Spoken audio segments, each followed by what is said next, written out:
Affiliate Summit 2013, the Eastern edition here in Philly. Great to have everybody here. My name is Wade Tonkin. I'm the MC for the next couple of days, and I'm really excited to do it. Affiliate Summit's been a big part of my life, both personally and professionally, for 10 years, the whole 10 years, honestly. I've been in the industry now for about 14 years, and I can directly attribute a lot of the success that I've had in the business and a lot of the opportunities that I've had to come and do events like this and networking and making the most of the connections that I get to make. Started a couple businesses coming out of it, picked up a couple jobs coming out of it. So definitely, as you're here, if you're a first-timer, make sure you take advantage of all the opportunities. Get around, introduce yourself, make conversation, do it in the bar, do it in the elevator, talk to people wherever you can, and make all the connections that you can. Got a couple days of really exciting content coming up, some 3 great keynotes starting this morning, some great educational sessions, awesome party coming up tonight, so there's really cool stuff happening. Make sure that you don't miss out on any of it. A little bit of rundown for me. This particular opportunity was awesome. I'm absolutely humbled to be asked to MC this event. When they asked me to MC this event, I was coming out right off the last Affiliate Summit at West. This picture here of me, I was kind of shaken by, and kind of took advantage of the opportunity to get myself more physically active, get myself more physically fit. Put a challenge out there, said I was going to lose 40 pounds before I emceed the thing, and I came within 3 pounds of it, so that was pretty cool.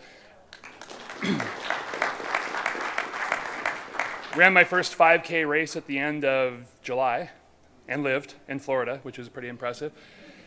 And when Sean sent over the deck for this, I was looking at it going, man, I'd love to change out that picture, but then I realized, no, actually that's kind of cool. It gives me a nice little contrast. So I'm excited to be here. It's been a great kind of motivational thing for me to kind of get myself in shape and start thinking about my health, which became more important. A friend of ours from South Africa, Jonathan Miller, had a heart attack a couple days before the event, so he can't be here to speak. And fortunately, he's doing better. Glad to hear it. We're send out thoughts and prayers to Jonathan down there. But let's take care of some announcements. We've got free Wi-Fi all over the conference, in the keynotes, breakout sessions, networking, and dining area. If you're not connected already, you can. SSID is Affiliate Summit, and the password is Affiliate, and that is case sensitive. You should definitely be following the hashtag ASE13 and at Affiliate Summit on Twitter. This is a great tool if you want to network with somebody in particular. Watch them on Twitter, see where they're at. Cool, kind of friendly stalking thing. Affiliate Summit West 2014 is coming up sooner than you know it. This is something that just amazes me every year. These aren't that far apart. So right after we get done with the Q4 holiday rush, time to do Affiliate Summit again, doing it in Vegas at the Paris Las Vegas Hotel and Casino. Registration is open, so early bird pricing is out there. Take advantage of it if you want to have a great opportunity to meet some people and learn some amazing stuff about affiliate marketing. Got the app, which has been great for me. Instead of having to carry around the big show handout, grabbed it on my iPhone. Definitely encourage you to do the same for your Android or your iPhone. And if you want to have a great content aggregation dashboard here, check out rebelmouse.com/ASE13. Tonight, you should be checking out the Affiliate Ball. One of the official parties of the summit. Busta Rhymes throwing down tonight, 9 p.m. If you got the VIP tickets, they're doing a cheesesteak tasting from Tony Luke's, I think, so it should be pretty cool. And 10 p.m. it opens for the public. You can get more information, or you can sign up at affiliateball.com. Congratulations to everybody that showed up. 4,400 plus attendees, 4,453 attendees, which is the biggest Affiliate Summit East attendance so far. Great job, and it's been a really fun city to be in. On to the keynote here. Dr. Randal Pinkett. I was on the advisory board, and it's really an honor to be able to kind of look through all the possible speakers that we could invite to come and speak with you guys. Missy's found Dr. Pinkett, and through the videos into the group, we started watching his stuff, and I was blown away. So I'm definitely glad we invited him to speak. An amazing entrepreneur. He is the CEO, chairman, and co-founder of BCT Partners. He's a Rhodes Scholar. He is an author or co-author of 3 different books on business and success, and he is the winner of season 4 of The Apprentice. So, ladies and gentlemen, welcome Dr. Randal Pinkett. We're going to roll the video.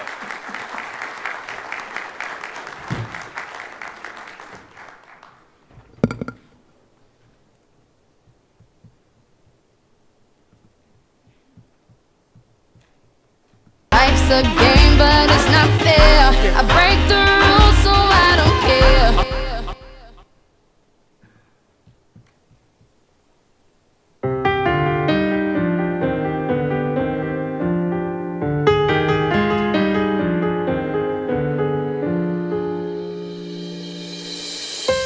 Feel it coming in the air, hear the screams from everywhere. I'm addicted to the thrill. It's a dangerous love affair. Can't be scared when it goes down. Got a problem? Tell me now. Only thing that's on my mind is who's gonna run this town tonight. We are, yeah, I said it, we are. This is Rock Nation. Pledge your allegiance. Get your fatigues on. All black, everything. Black cars, all black, everything. And ain't nobody fresher, I'm in. They sit, Martin Martella on the table, screaming on the other side. They jealous, we got a banquet full of, they got a table full of fellas. Feel it coming in the air, hear the screams from everywhere. I'm addicted to the thrill. It's a dangerous love affair. Victories within the mile. Almost there, don't give up now. Only thing that's on my mind is who's gonna run this town tonight. Who's gonna run this town tonight? Wow. Can they catch him? Yeah.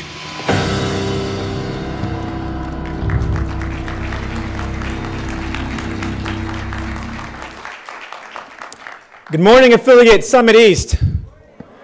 I'm going to try that 2 more times. Good morning, Affiliate Summit East. All right, 3rd time's a charm. Good morning, Affiliate Summit East. Okay, this is the folks that partied last night. Well, good morning, everyone, and I want to welcome you to Philadelphia, my birth city. This is where I was born. I have family all throughout this city. The city of brotherly and sisterly love. I hope we have welcomed you with open arms, and I want to congratulate you on your attendance and participation in this Affiliate Summit East 2013. It's an honor and a privilege to be a part of this opening session to kind of unofficially or officially kick off the remainder of the activities here. Let me begin by just giving a few shout-outs to some instrumental individuals. First to Wade Tonkin, who was the MC, where is somewhere around here. Where did Wade go? He just left me all by myself. Okay, he's gone. So shout out to Wade in absentia. And then certainly to Missy Ward and Sean Collins. Are either of them in the room? There they go. So give them a round of applause. Our founders and fearless leaders of the Affiliate Summit movement, we'll call it, from back in 2003. There we go. So I'm going to say my name as kids say it to me nowadays. My name is @Randal Pinkett. And I feel a kindred spirit, you might say, with those of you who are part of the affiliate marketing, affiliate summit community, we'll call it. Having kind of been in the internet and technology space for the larger part of my career, I run an IT consulting firm that works with a number of marketers, corporations, government agencies, providing a range of different technological supports. So I can say to each and every one of you, also speaking as an entrepreneur, to many of you who operate in this entrepreneurial space, whether you're working for someone or working for yourself, this is clearly a very entrepreneurial space, which I'll talk about. But, you know, we are, in many ways, kind of rainmakers and deal makers. You know, relationship builders and organization builders, and not only lead generators, but also sales generators. We know that ROI and cash are not just king, but ROI and cash are king, queen, ace, jack, the entire deck of cards. You know, we understand that sometimes our work week isn't Monday till Friday. It's Monday until Sunday, or Monday back to Monday, or Monday until someday. We've heard the phrase, money can't buy you happiness, but you know what? We want to figure that out for ourselves. And when it comes to affiliate marketing, we know how to be resourceful without always being resourceful. And so I say to each and every one of you, if you're here at this conference, I say affectionately and respectably that your game is tight. Many of you work day and night. You are seldom wrong. You must almost always be right, which makes you like a bright ray of light, or perhaps a rising star about to take flight. In fact, some might say that if you are in this affiliate marketing space, you are simply out of sight. Why? Because you've proven over and over and over again you can overcome any plight. To obstacles and barriers you break through with tremendous might. To achievement you bring grace without spite. And to sore eyes, both online and offline, you are a very welcome sight. So that is why through all the trials and tribulations that you faced in getting to where you are today, that you keep rising and rising and rising like the wind beneath a kite. So I'm going to say to you what a guy named JJ once said on a show called Good Times, that you are dynamite. Dynamite. Dynamite. I'm going to wake you folks up. I'm going to wake you up. That's all good. And so if I had to look back over my experience,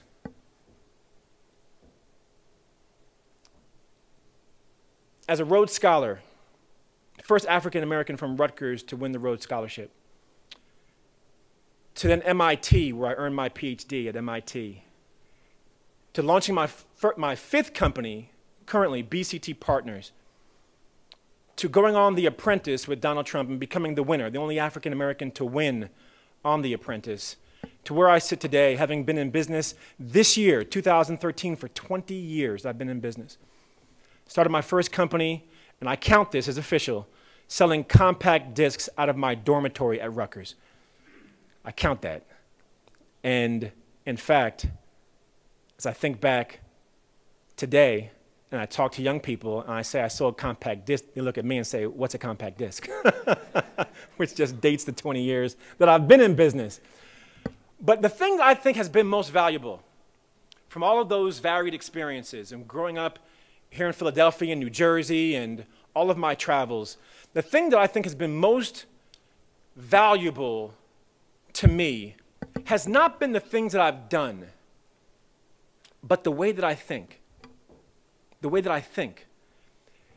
And that I've cultivated not from my own volition, but from the volition of the experiences I've been blessed to have received, to think a particular way. And it's a way of thinking that I don't take credit for necessarily, but one that has transcended every environment that I've been in. And so I want to speak to you this morning as we kick off Affiliate Summit East to the following topic: the economy, technology, and diversity. The three essential mindsets to compete in the 21st century. Did you get that? Yeah. Okay, thank you. I need some feedback. You'll see I'm a call and response type speaker. I'm going to get there in a moment. The economy, technology, and diversity, the three essential mindsets to compete in the 21st century. Did you get that? All right, you're with me, my friend. So before I talk about the three mindsets, let me talk about three trends that set the stage for the mindsets. The first trend, perhaps not surprisingly, is the economy. That we are all in the midst of an economic shift, a new economic time, a new economic era as it's been defined over, say, the past 5 or 6 years. That we've seen the downfall of several multinational, long-standing corporations. It started with Enron, then Lehman Brothers, then the likes of Circuit City went out of business, and General Motors filed bankruptcy. Even my former employer, Trump Entertainment Resorts, filed bankruptcy in the midst of this economy shift, which only vindicated my decision to leave Trump Entertainment Resorts and go back to working for myself. I said, I want to go back to making money for me and not the guy with the funny hair, because he's got plenty. He doesn't need any more. I need more. And so now more than ever before, we are truly competing on a global stage.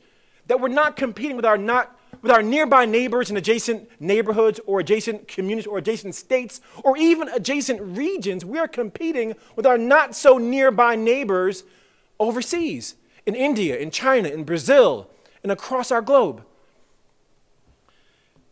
The implication of this economic shift, which I don't believe, the implication of this economic shift is that we are all now being asked to do more with less.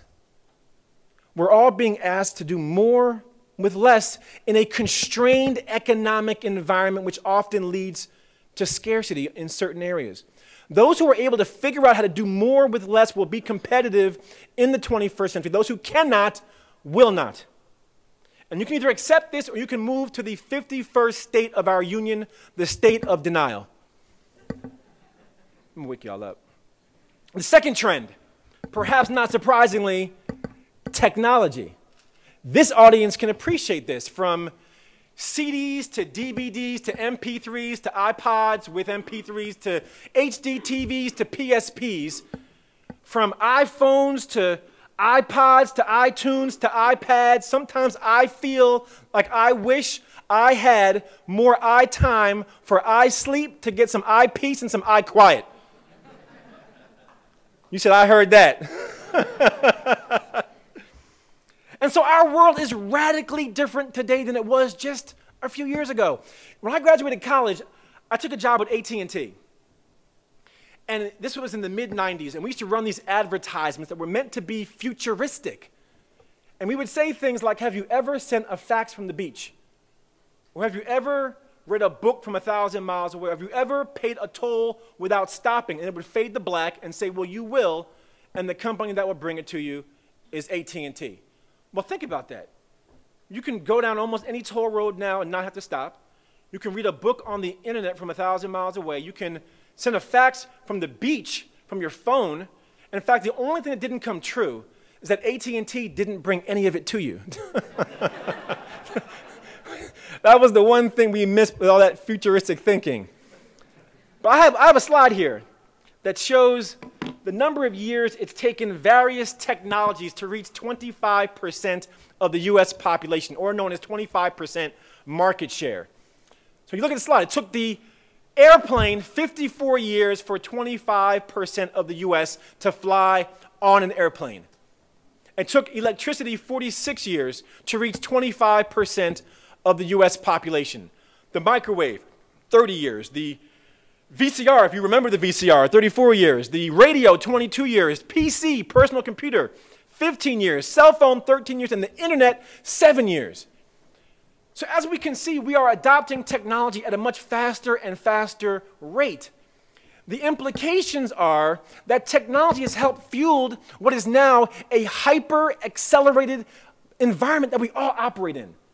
Everything is quicker. Everything is faster. Everything is moving at a faster pace, and technology is not the only reason, but certainly a major reason why that dynamic exists. And so the implications for us is that those who can figure out how to keep pace with a hyper-accelerated environment, be it online or be it offline, those who can figure it out will be competitive in the 21st century. Those who cannot will not. The third trend, perhaps not surprisingly, is diversity. We are living in an increasingly diverse global community. So-called minority groups, that being African Americans, Latinos, Native Americans, and Hispanics, and Asians, are currently 27% of the US population and are projected to be half of the US population before the year 2050. This room reflects that very dynamic. You walk on any college campus, walk into any school today, you see exactly what I'm talking about. In fact, these groups are already the majority in California today at 60%. They will be the majority in New York and Florida in the next 2 decades, and Texas in the next decade. More than half of babies born today are of a diverse background in the US. More than half today of babies born are of diverse backgrounds. The implications are that now more than ever before, ladies and gentlemen, we are all being asked to work with people, interact with people, sell to people, market to people who are not like us. Don't think like us, don't look like us, don't come where we come from. Those who can figure out how to do that, how to interact and lead people who aren't like them, who share very little in their respective backgrounds, will be competitive in the 21st century. Those who cannot will not. And so these three trends, the economy, technology, and diversity, are very real. But they also suggest that we are in the midst of a new era with new challenges and with new opportunities. And I would argue that these are not temporary changes, but fundamental shifts in how our society operates. I have a feeling, Toto, that we're not in Kansas anymore. And so I believe that these three trends set the stage for a new era which requires new mindsets, new ways of thinking, new ways of looking out into the world. And in fact, the three mindsets that I'm here to describe, in response to the economy, I believe we must all embrace and understand what many call, and I call, the entrepreneur's mindset. Second, to counteract hyper-accelerated changes fueled by technology, we must all understand what it means to embody what I call the innovator's mindset. And then third and finally, in deference to inevitable and increasing changes in diversity across our society, we must all embody and embrace what I call the global citizen's mindset. So I'm going to break each of those three down for you. Entrepreneur's mindset, innovator's mindset, global citizen's mindset. I'm going to spend most of my time, although hopefully not a lot of time, on the entrepreneur's mindset and then go more quickly through the innovators and the global citizen's mindset. And let me underscore this once again to say that what I believe I've taken away most valuably from my experiences is how I think. And again, I take no credit for that. It's my experiences in technology, in diverse environments, and in entrepreneurship, I believe have helped to fuel this way of thinking. And it's not my own. It's characteristics that many, many, many people talk about. So first, the entrepreneur's mindset. Let me be clear about one thing. When I say entrepreneur's mindset, I'm not talking about starting a business, although many of you here own your own businesses or work for yourself. How many of you here are entrepreneurs or have been an entrepreneur? Okay, and how many of you currently work for an organization or a company or a corporation? Okay, so I'm not talking about starting a business. I'm talking about a way that entrepreneurs think. Now, here's where it gets interesting. And even if you are an entrepreneur, I don't assume that you think like an entrepreneur. That's deep. I don't assume it. I don't take that for granted. And so the entrepreneur's mindset says the following, that entrepreneurship is not just something you do, it's a way that you think. And I believe it is one of the defining mindsets of the 21st century. What are the characteristics? I'm glad you asked. First, creativity, a clever or inventive approach to whatever you do. Second, resilience, the ability to overcome any challenge. Third, resourcefulness, knowing how to make something out of nothing, or in hip-hop vernacular, knowing how to make $1 out of 15 cents, stay legit, and still pay your rent. That was Tupac, for those that didn't know. We got Busta Rhymes, Jay-Z and Rihanna on the intro, and now Tupac. That's a lot of hip-hop for Philadelphia. Fourth, courage, the belief you can achieve whatever your mind can conceive. Fifth and finally, and perhaps most importantly, passion, boundless enthusiasm for whatever it is that you do. I believe when you embody these 5 characteristics, creativity, resourcefulness, courage, resilience, passion, that is when you think like an entrepreneur. Let me ask you a few questions. Here's where I get interactive with it. I need you to talk back to me. For those of you who operate in this affiliate marketing space, do you consider yourselves naturally creative? That was unconvincing. Do you consider yourselves naturally creative? Yes. Absolutely. Think about the space in which you operate. To be successful, it requires creativity, ingenuity, thinking through how to use the tools that are ever evolving at your fingertips and at your disposal to market and connect and to broker opportunities that would not otherwise exist. That fundamentally requires a measure of creativity. I mean, I look at what some of you folks can do today. I mean, you can post to Twitter, post to Facebook, take a picture, download music, listen to music, close a deal, sell a product, eat your dinner, all at the same time. And she just shook her head. You know exactly what I'm talking about. Multitasking on steroids. And so, creativity, in my opinion, is part and parcel of what it takes to be in this space. You can't make it in this space without being creative. I don't think you can. Second, for those of you who operate in the affiliate marketing space, do you consider yourselves resourceful? Yeah. Come on. You really got to talk to me. I was born in Philadelphia. Do you consider yourselves resourceful? Yes. Thank you. You're on my team. If you're like me, you grew up knowing what resourcefulness means. If somebody out there can relate to my experience, somebody out there made it through school on nothing but ramen noodles. Anyone? Okay, we got some folks that are honest. Somebody out there grew up with turkey and cheese sandwiches, no turkey and no cheese. Somebody had a television with an antenna that was made of aluminum foil. Anyone? Any takers? I got a few takers. All right. Somebody out there at some point in their lives had an old beat-up car with no air conditioning, no heat, no hubcaps, no radio, but it still ran. Is somebody with me? And somebody went to an event at some point in their lives, not for the event, not for the speaker, but for the food. For the food. That was it. I didn't care who was speaking. I wanted the food. That's resourcefulness. And I'll tell you what, to be in affiliate marketing, resourcefulness in this economy, once again, is part and parcel to be successful. Very competitive space. Resourcefulness is a must. Third and final question, then I'm going to stop blowing you up with these questions.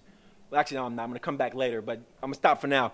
Third and finally, as those who operate in the affiliate marketing space, do you consider yourselves courageous and resilient?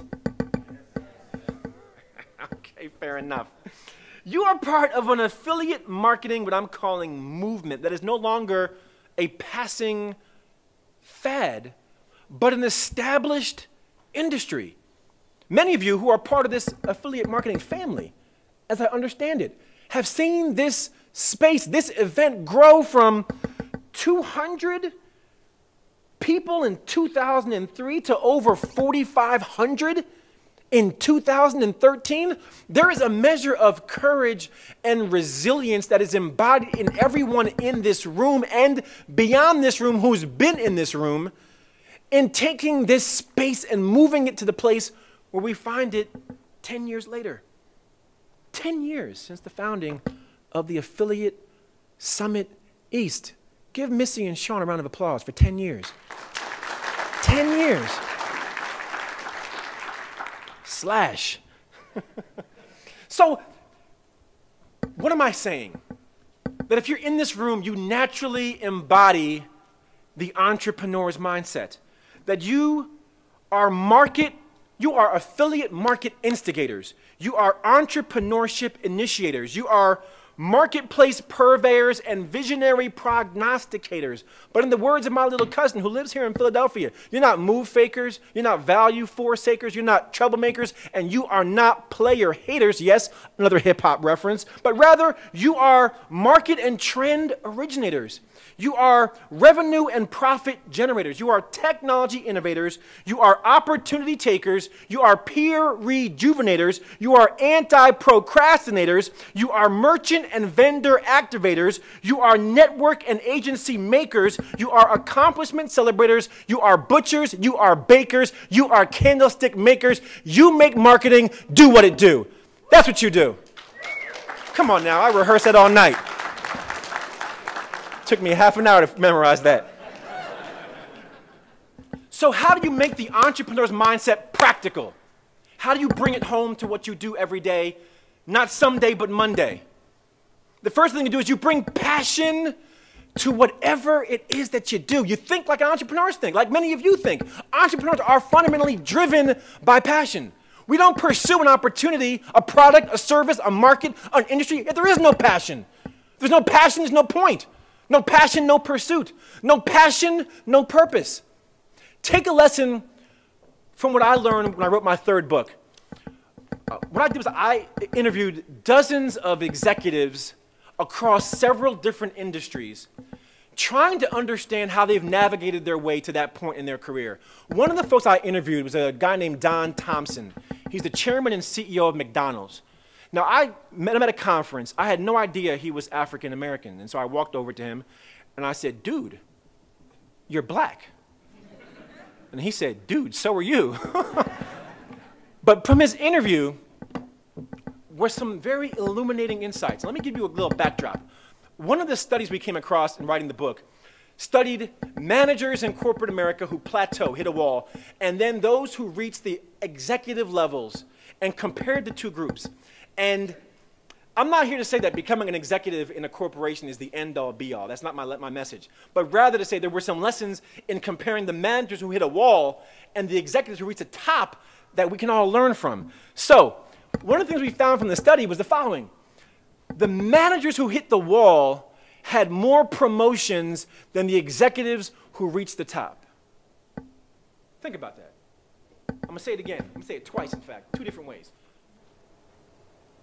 The managers who hit a wall had more promotions than the executives who reached the top.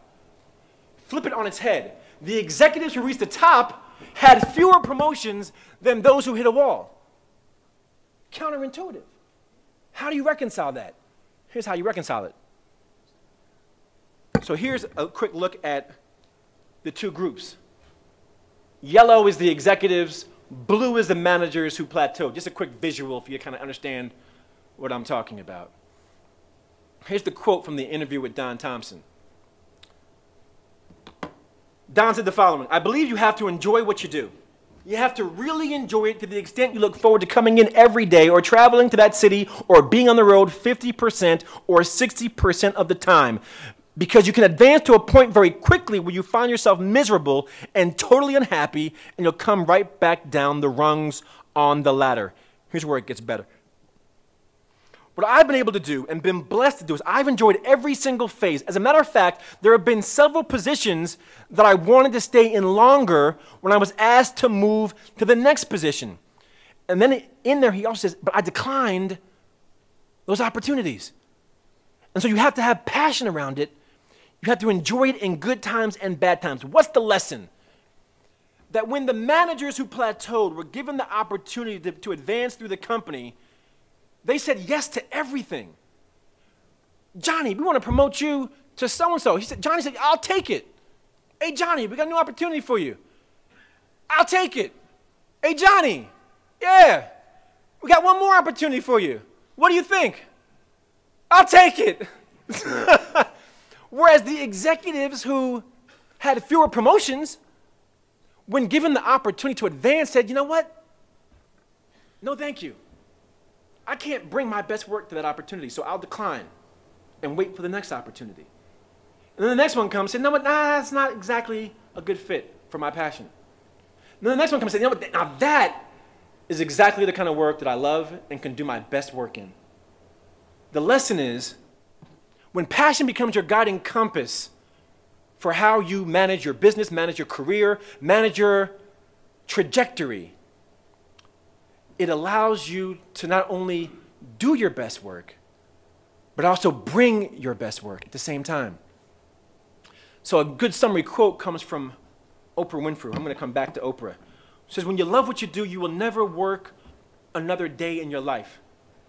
Or in the words of the great scholar and philosopher, Flavor Flav. Y'all don't know who Flavor Flav is? Okay, thank you for shaking your head. Thank you. There we go. That's what I'm talking about. That's what I'm talking about. Flavor Flav says, what we need is awareness. We can't get careless. Awareness of what we're really passionate about. Now, those are the words of Flavor Flav. Last I checked, he's never been to the affiliate summit. Maybe that's a good thing. Second thing about the entrepreneur's mindset. The first way you make the entrepreneur's mindset practical is let passion be your guiding compass.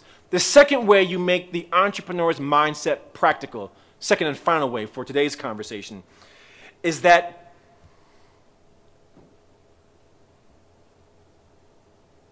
let me give you a visual. That's what I'm going to do. Look at these pictures. Tell me what you see. Bill Gates and Paul Allen, Microsoft. Steve Jobs, Steve Wozniak, Apple. David Philo, Jerry Yang, Yahoo. Sergey Brin, Larry Page, Google. Mark Zuckerberg and Eduardo Saverin, the founders of Facebook. Or was it the Winklevoss twins and Divya Narendra? Actually, we don't know who founded Facebook, but you get my point. Stick with me. Cher Wang, H.T. Cho, and Peter Chow, founders of HTC. Sandra Lerner, Len Bozek, founders of Cisco Systems. Y'all know them? Missy Ward and Sean Collins, the founders of the Affiliate Summit. Come on now. Right? Absolutely, absolutely. Randal Pinkett, Jeffrey Robinson, Dallas Grundy, Lawrence Hibbert, the founders of BCT Partners. What do you notice across all of these visuals? So check it. Here's what you notice. First, mostly men. Second, mostly young. When they started their organization, started their companies, mostly young. Third, mostly students. Most of them were students when they were founders of their company, most of them, not all, but most. And then fourth, every single one is a team. Every single one is a team. Now, the operating metaphor, again, entrepreneur's mindset, the operating metaphor or the perception of entrepreneurship is that the individual is the story. It's the Bill Gates, the Steve Jobs. It is the singular founder who gets the headlines. But the fact is, everyone in this room knows, and I certainly know from experience, that the operating metaphor is not the individual, it's the team, and the team. And more to the point is that when you embody the entrepreneur's mindset, you don't just know yourself very well, don't just know your passion very well, don't just know what makes you tick very well, you also know the same about your team. That you know them just as well as you know yourself. And if you've read Good to Great by Jim Collins, how many of you have read Good to Great? Raise your hands so I can just get a little more feedback. There we go. Okay. So you know, Collins talks about level 4 and level 5 leadership, actually level 1 through 5 leadership. He breaks it down into a variety of different constructs, but one of the characteristics of level 4 versus level 5 leadership is this idea of the level 4 leader, the good leader, thinks what and then who. What should we be doing, and then who should be on my team to help us get there? Now, when I first thought about that, it made complete sense to me. What should we be doing, and who should be on my team to help us get there? In fact, that's probably how I've historically thought about the relationship to my team. Collins describes that as a genius with 1,000 helpers, and uses the metaphor of the bus, saying that you think about who should be on the bus. No. Where should the bus be going, and then who should be on the bus to help you get the bus there? But the level 5 leader, according to Collins, and I agree, thinks the complete opposite. Thinks who, and then what? Who should be on the bus, and then, once they're on the bus, figure out where the bus should be going. I'll give you an example. So I come back to Oprah. By a show of hands, I promise you I'm going somewhere with this. By a show of hands, how many of you know who Oprah Winfrey is? Please, just work with me here. Thank you. By a show of hands, how many of you know who Jeff Jacobs is? Jeff Jacobs? It's not the guy he went to high school with. Not a single hand. Jeff, okay, fair enough. So here's Oprah, who you know, and here's Jeff Jacobs, who you don't know. So getting back to the conversation about passion, what's Oprah's passion? Helping people. A gift for communication, interviewing people. When she was a child, she would interview crows on the fence in the back of her house. Think about that. Crows can't talk. What are you doing, Oprah? Interviewing the crows. Passion for helping people. What is not her passion? I'll tell you what it isn't, and these are her words, not mine. Anything having to do with business, operations, finance, administration, legal. She doesn't like it, has no passion for it, never wanted any parts of it. There's a quote from Oprah online that says, "I'm not a businesswoman." Are you kidding me? You're a billionaire.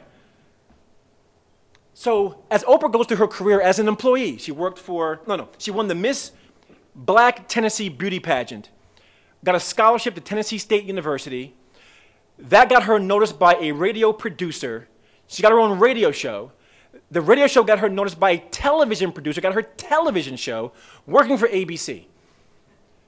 She's building up the beginnings of a little empire, as a talk show host. And she says to herself, you know what, I'm passionate about helping people. I can't stand this operational piece. Who should be on my bus to do the things I don't like to do? So she finds a guy named who? Come on, Affiliate Summit East. You know what, bring me out to the Affiliate Summit West to see if I get a better answer there. She finds a guy named who? Thank you, Jeff Jacobs. Told you I was interactive. Jacobs gets on the bus. Now they say, where should we go? Jacob says to Oprah shortly into his tenure, I got an idea, Oprah, of where we can go. Oprah says, where? I think you can own the show. Oprah's response, another direct quote, you're crazy. Think back to then, I'm going to date myself again. I sold compact discs. Back then, no talk show hosts owned their show. Phil Donahue didn't own his show. Sally Jesse Raphael didn't own her show. Montel didn't own his show. Ricky Lake didn't own her show. Nobody owned their show. So Oprah says to Jacob, I got an idea. You know what? If you can figure out how I can own my show, I will give you 10% of my company, Harpo. 10%. So what happens? Jacobs does the deal.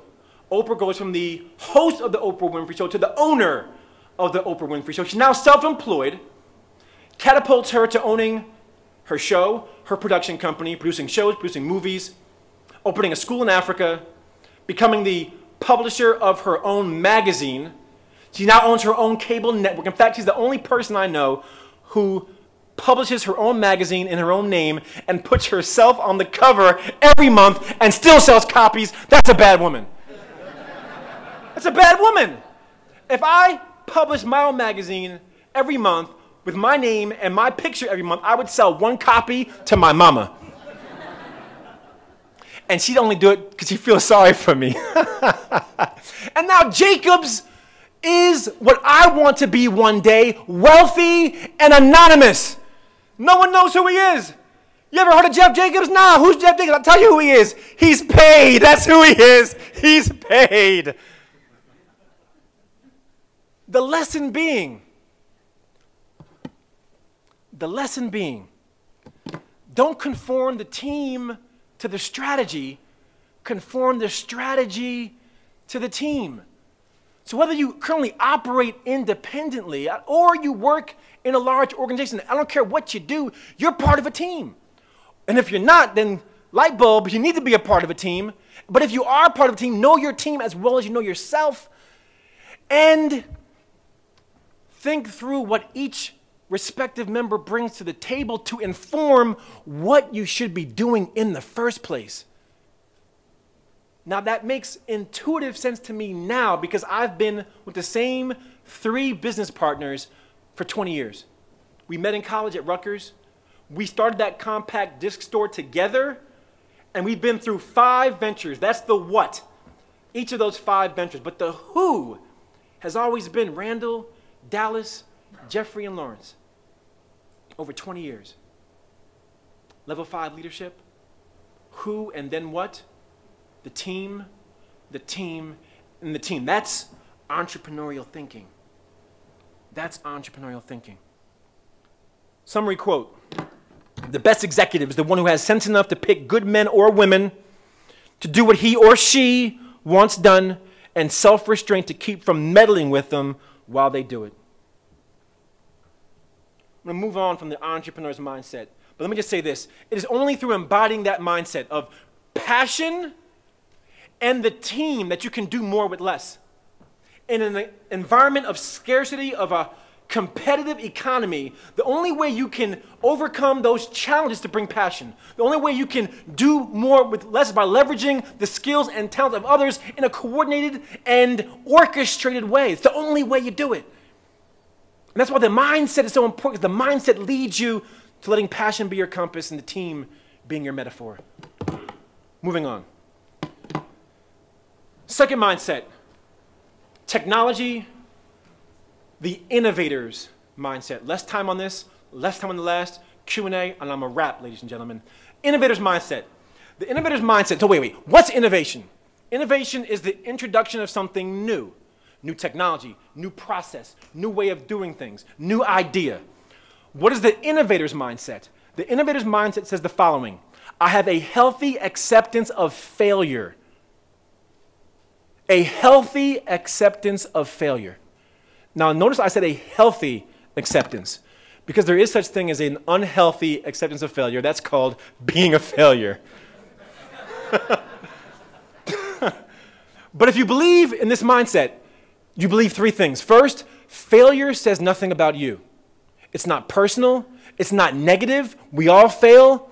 It says nothing negative about who you are. Second, you believe that you learn more from failure than you do from success. Some of life's greatest lessons are found in failure. In fact, miserable failure. I mentioned I started 5 companies. The first 4 failed, and failed miserably. Let's be clear. The third thing you believe, and this is a quote I believe from Winston Churchill: success is nothing more than going from failure to failure with undiminished enthusiasm.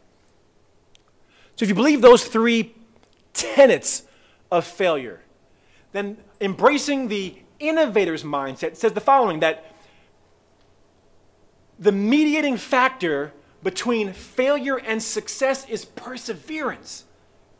That it's not that success is built upon a foundation of failure. That if you endeavor to be successful, failure is unavoidable. You can't get around it, you can't get under it, you can't get over it, you must go through it. I'll give you 2 examples, because I'm good for examples. Let me give you 2 examples. And I'm good for interaction. By a show of hands, yes again. How many of you have ever heard of WD-40? Who knows the story of WD-40? By a show of hands. I got 1, 2, 3, 4, 5. Fantastic. So I got this off Wikipedia, so it must be true. But I got 5 people who can vouch for me that it is true, if you think Wikipedia is a dubious source of reliable information, which I don't. So WD-40, founded in San Diego in 1953 by a staff of 3 people, team, who set out to create the ultimate line of rust prevention solvents for the aerospace industry. It took them 40 attempts to get the now signature formula right. WD-40 stands for water displacement perfected on the 40th try. Deep! It gets better. Affiliate Summit East. By a show of hands, who's heard of Formula 409? Thank you for this participation. I really do appreciate it. Who knows the story behind Formula 409? Fascinating. Formula 409. 2 young scientists, team, in Detroit, set out to create the ultimate cleaner, a cleansing agent. Only when they had created the 409th formula did they finally get it right.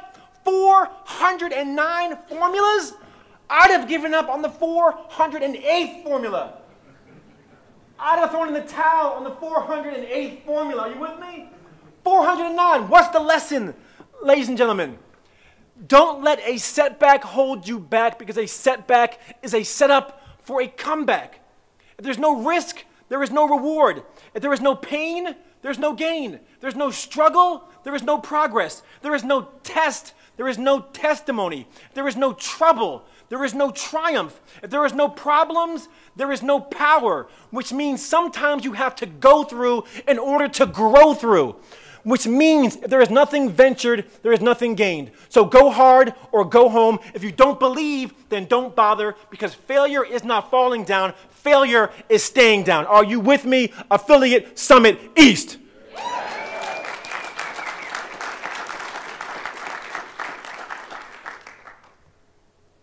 Or my summary quote: to win without risk is to triumph without glory. To win without risk is to triumph without glory. So how do you make the innovator's mindset practical? Very simply, you create a culture within your organization, or you create a mindset within yourself that is comfortable taking risks. Calculated risks, but risks nevertheless. And that amongst your team, you are creating an environment that encourages others to take risks.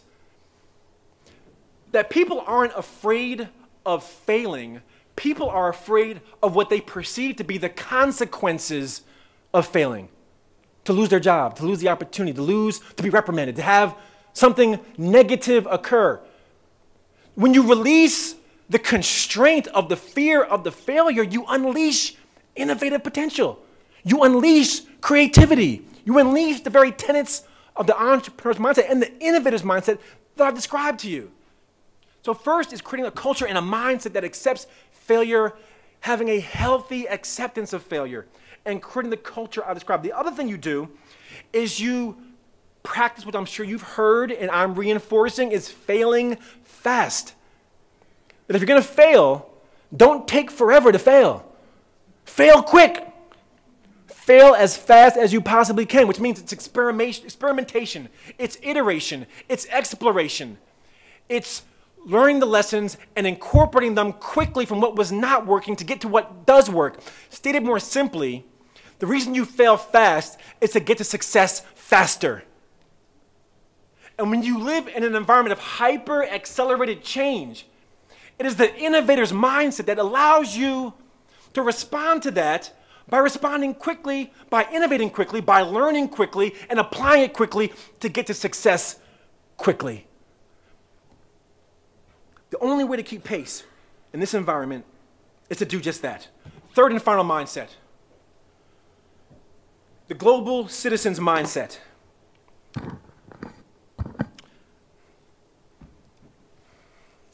So, let me say this. I believe that the single greatest threat to our democracy are the growing divides in our society.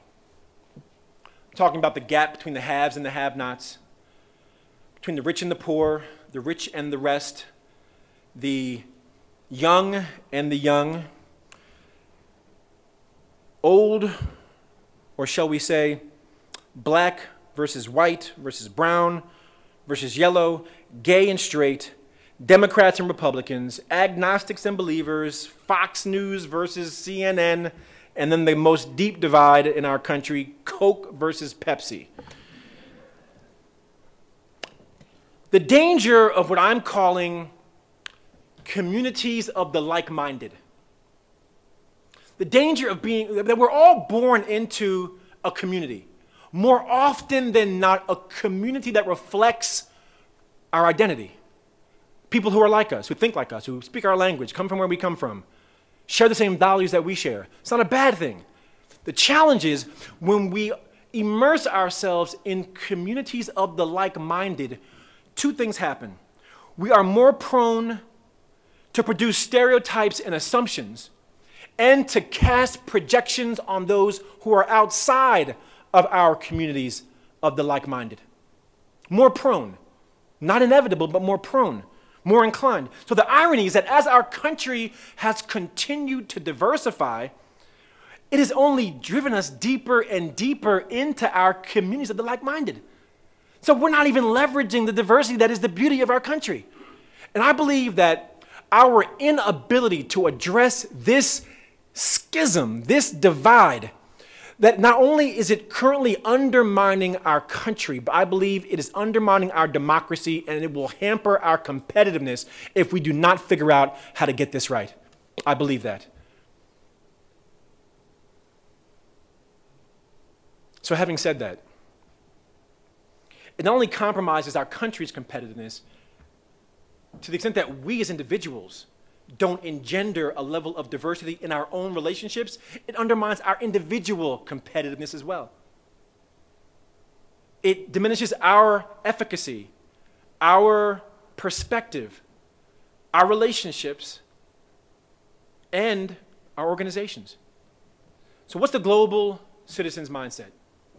The global citizen's mindset says the following, that it's a mindset that believes in the importance of developing meaningful, productive, and mutually supportive relationships that are global and diverse. Global and diverse are the operative words. That when you're a global citizen, you are establishing real relationships with real people who are not like you. And the global citizen's mindset is one that challenges each and every one of us to step outside of our comfort zone in a society that might more naturally drive us into our comfort zones. And so I believe the arguments for leveraging diversity have been made quite articulately from an organizational perspective. I'm here to make the argument from an individual perspective. Why should you care about having diverse relationships? I'll only say this, that I believe in a not so utilitarian way, it makes you a better person, a better global citizen, but in a very utilitarian way, it makes you more effective in doing what you're doing each and every day. And so I'm not suggesting you have to have the most diverse relationships. I am suggesting you have to have diversity in your relationships if you want to be competitive in the 21st century. If you don't, you can ignore all of my advice. And so the way you make the global citizen's mindset practical is, first, you don't confuse connections with relationships. I've got 5,000 Facebook friends. I might know 5 of those folks. And so you don't confuse connections with relationships, but rather leverage what technology and other tools afford us to make connections, to translate them into relationships.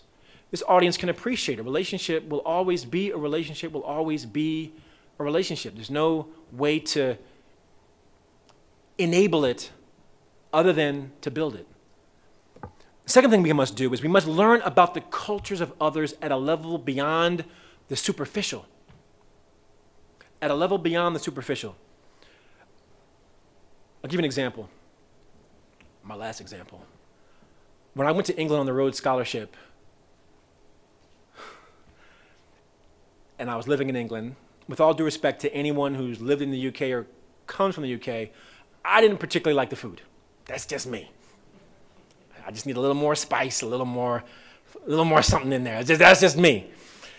And so I called my mom. I said, Mom, I'm dying over here. What's wrong? The food. She said, well, I got an idea, son. What's the idea, Mom? Here's my idea. She said, you know what? I could send you some recipes, and you could, teach yourself to cook, and et cetera, but here's a better idea. Why don't you invite somebody to your place from a different country and have them teach you a dish from their country? That's a good idea, Mom. Give it a try. So I invite people to my on-campus apartment from China, from Brazil, from the Caribbean, from Africa, from Switzerland. And I'm learning these dishes from these folks. And what I realized was it was more than just learning how to cook a dish or learning a recipe. I was learning the culture of where they came from at a level beyond the superficial. Like to understand their history and their values and their countries and their perspective, and to do that in a very natural way. And so it just impressed upon me, again, through my experience, the value of getting outside my comfort zone as I build my relationships. And so I'm talking about things like meeting new people who don't share the same background that you do, going to events you normally wouldn't attend, participating in conferences or events that you otherwise wouldn't attend or participate in, and leveraging technology to connect and then to translate those global connections into global relationships. So we must come across lines of difference, across ethnicity and geography and nationality and personality, to make ourselves better and to make our country better to make this world better. Dr. King has a great quote that I think summarizes my message, where he says the following, that we may have come on different ships, but we're in the same boat now. We're in the same boat now. I think we have an obligation to each other to connect with one another in ways that broaden the horizons of one another. Wrap this up. Getting back to my introductory comments, I'm wrapping up. I talked about the challenges and the opportunities of the 21st century. Talked about 3 trends: the economy, technology, and diversity, setting the stage for 3 mindsets that I believe are required to be competitive in the 21st century. In response to the economy and limited resources, you must have the entrepreneur's mindset to know how to make more with less. In response to technology and hyper-accelerated change, you must embody the innovator's mindset, a mindset that accepts failure in a healthy way and gets to success faster by failing faster. Third, in response to diversity, which we all see in this room and beyond this room, the global citizen's mindset that believes in meaningful, mutually productive relationships that are global and diverse. We talked about everything from the level 5 leader of who and then what, to taking risks, to getting out of our comfort zone, to connecting at a level beyond the superficial. I believe that if I could summarize all of what I'm saying, it's about a commitment to embracing these mindsets, not someday, but on Monday, ladies and gentlemen. I will close with a quote that I believe summarizes my message to you as you kick off the Affiliate Summit East. And I believe, in fact, having had enough interaction with Missy and Sean, I believe this quote actually also embodies the spirit of this event over the past 10 years. And it says the following: we're not meant to see through each other, but to see each other through. I believe the spirit of the Affiliate Summit has always been, hopefully always will be, this notion that we're not seeing through each other, but we're here to see each other through as a family. And so let us all recommit ourselves this morning for this 10th Affiliate Summit East. Let's all recommit ourselves, men and women, young and young, domestic and international, red and yellow and brown and black and white, as brothers and as sisters and as part of this family, to the entrepreneur's mindset, to the innovator's mindset, and to the global citizen's mindset, and not seeing through each other, but seeing each other through. God bless you. Enjoy the rest of your time in Philadelphia. And thank you for having me here for 2013. Thank you.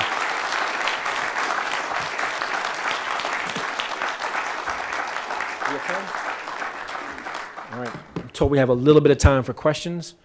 So there's a microphone here in the aisle, or if you talk really loud, you can ask the question from where you sit. Let's go with the young man to my left, your right. Yes, right there, yes. We'll get you, no, okay, we'll go with you. And then to the back, I got you next, I promise. Go ahead. Okay. The question I'm thinking, Affiliate Summit at its core is really about starting internet businesses. Do you see, as time goes on, our parents grew up in an era where big corporations took care of it? Do you see the internet, just your thoughts on the internet, facilitating more of an entrepreneurial mindset, people moving away from big companies taking care of you to just starting their own businesses? Just your thoughts. And so the question was my thoughts on, first of all, affiliates, marketing affiliate summit being about. No, that's not really. Just your thoughts on the internet coinciding with facilitating more of an entrepreneurial mindset in society. Okay, I'm gonna follow your lead. So my thoughts on the internet facilitating more of an entrepreneurial mindset, and this technology era, so to speak, contributing to a more entrepreneurial mindset. So, the first book I wrote was Campus CEO. It was the Student Entrepreneur's Guide to Launching a Multi-Million-Dollar Business, and I studied dozens of student entrepreneurs, understanding kind of what led them to this entrepreneurial space. A couple quick stats. In 1970, 16 schools, colleges and universities taught entrepreneurship. Today, it's over 800. What am I hearing from the mouths of these young entrepreneurs? I saw my mom and dad get laid off. I don't want that to happen to me. I see Gates and Dell and Facebook and Google and Nike and Subway and Pizza Hut, all founded by students, I can do it too.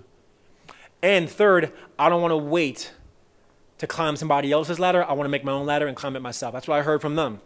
And so I think part of the dynamic has been technology. You see a lot of internet entrepreneurs in this kind of new generation. I think it's also a function of having indeed witnessed their parents being challenged by the corporate environment and layoffs and downsizing and right-sizing and restructuring and whatever you want to term it. And I think part of it is also there's more supports and scaffolding for those who want to walk the entrepreneurial walk, whereas, say, 20 years ago, there was less information and fewer supports than there are today. So I think all of those trends, getting back to trends, have kind of placed us in this environment. And I tell people all the time, if you've been laid off, don't see it as being laid off, see it as being set free. And it may be uncomfortable to be out of a stable corporate environment, but the fact is more and more of us are being required to operate outside of a stable corporate environment. And let's be clear also, corporate environments aren't that stable anymore anyway, right? So what are you scared of? Yeah. Yes, I promised him. I almost forgot about you. You'd have been so mad at me. Mike is coming to you, my patient friend. Have you ever lost your groove, and how did you get it back? Lost my groove, like Stella? I've ever lost my groove. Absolutely, I lost my groove 4 times in business. This is my 5th venture, BCT Partners. My partners and I have been through thick and thicker. So, give you an example. Our second company was a training company, professional development. We did corporate training primarily, General Motors, Exxon, what you would expect. And we're doing, classroom-style delivery. And this was between 93 and 97 we ran that. No. 97 to 2001. You're going to remember 2001. And so if you know the training industry, it's all about the latest and greatest. One year it's 7 Habits. Next year it's Franklin Planner. Next year it's Myers-Briggs. Next year it's diversity. Take your pick. We kind of got set in our subject matter, figuring we could kind of ride that wave till all eternity. Not only did our content become irrelevant, but our delivery method became irrelevant too. Everybody's moving online. And then September 11th hit, 2001, and people stopped traveling. And all of our stuff is get on a plane, go to a hotel, sit in a room. People stopped doing it. Literally, within 20 days of 9/11, all of our accounts but one gone, completely gone. I lost my groove. And for that company, and I didn't get it back, like Stella got hers back. But I learned a lesson. The same lesson that Blockbuster learned the hard way, same lesson that Polaroid learned the hard way, same lesson that Kodak learned after Polaroid learned it before them, right? That you can't rest on the laurels of your business model. It's different than changing your strategic plan for the model. It's resting on the model itself and rethinking or questioning the model. In fact, getting back to Good to Great, one of Collins's, I think it's 7 principles of Good to Great is confronting the brutal facts. Like the fact is, dude, people don't want to sit in classrooms. And you haven't dealt with that, and your company's going to fail in 20 days. And I learned that the hard way, and I lost my groove. But I've learned the lesson now. So part of what we incorporate at BCT are mechanisms to reevaluate the model itself as part of our annual, if not quarterly, planning process. Is the model appropriate to the market? Lesson learned. Yes, young man. I'm good. How are you? Hola. Again, how you doing? Orlando Pena here from New York. I want to ask you a question. How important is social media when it comes to your business? My business is not very important to my business. My business is driven by getting to decision makers who have budgets to solve problems, many of whom spend little time on social media. Mm-hmm. Now, having said that, we don't discount the importance of social media because we realize that it also helps to build our brand, build awareness, And it's been great from a talent acquisition standpoint. Like our networks have expanded in terms of finding good people who are a good fit for what we do by leveraging social media. But in terms of getting to deals, I haven't gotten to very many deals with social media playing an important role in that for my business and for what I do. Thank you. Mm-hmm. Do you see any consequence to a world today where we're always on versus the world 10, 20 years ago when we weren't? I sure do. I mean, my answer is probably predictable. Clearly, it's led to productivity. I mean, we can always get something done no matter where we are or what we're doing. The downside, not surprisingly, is it's hard to turn it off. It's hard to truly disconnect. It's hard to be off when you're always on. And let's be clear, I struggle with that, right? I mean, I literally struggle with it. I mean, and as an entrepreneur, I already struggled with work-life balance because, you know, your business is your business. And so sometimes you have to be on under certain circumstances. So I'm attempting to do a better job myself of unplugging. It's kind of like detoxification, you know, like I'll go a day, or especially when I'm going on vacation, to just you know, and it ends up being quite liberating, I might say. My wife and I and our family went on vacation to Myrtle Beach, and I unplugged for like 5 days, and by the end of the 5 days, I felt like a new man. You know, and my only reminder of that is when I'm on a long flight. I'm like, wow, this is what it's like to have no one able to reach me. So the good side, productivity, the downside, work life, and just balance, like balance. I don't think that's a surprising answer, but it's a real answer. One more. The last one's always the hardest one. Somebody give me an easy question. You're obviously not a quitter, but when you don't have that clear 20-day downfall, at what point what indicators do you use to say, hey, maybe I should pivot my strategy? It's a good question. What indicators to pivot your strategy?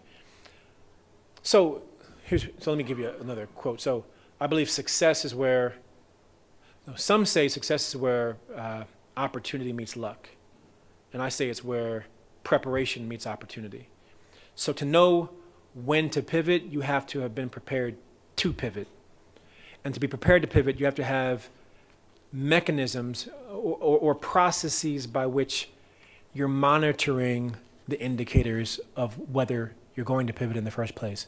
So getting back to my example before, if we're not looking at the competition, if we're not gathering information from, say, participants on where they prefer to get their training, if we're not conducting surveys, if we're not monitoring industry reports, if we're not going to industry conferences to hear what people are talking about, and conferences are really good for getting the latest and greatest, because folks like Missy and Sean say, what's the latest and greatest people want to know about that they may not know about? If I'm not monitoring all of that in a formalized way, that's why I say at my firm now, it's formalized. Every quarter, our executive team, in addition to our regular updates and outlook and our funnel, we're looking at the model and the market.